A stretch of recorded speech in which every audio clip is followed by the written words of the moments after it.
Soba ashamaa harka fuunee akkam jirtu oduu yeroo kanaaf qabanne simbiraan geenyaa oduu faana kan saffaana turu ani qaxalee keessaniiftudha. Tibbana viidiyoon tokko namichi qaama saalaa namaa intala isaa gudeede muree jedhamuun miidiyaalee hawaasummaa irratti bal'inaan qoodamaa jira.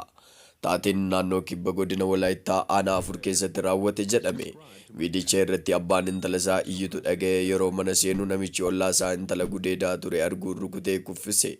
Sana booddee qaama saalaa isaa irraa muree jechuun fayyadamtoonni miidiyaalee hawaasaa wal harkaa fuudhaa jiru. Ajajaan qajeelcha poolisii godina Walaayittaa Koomaandar Nigaatuu Geetaachoo garuu kuni sobaadha, wanti akkasii godina keenya keessatti hin raawwanne jechuun himan.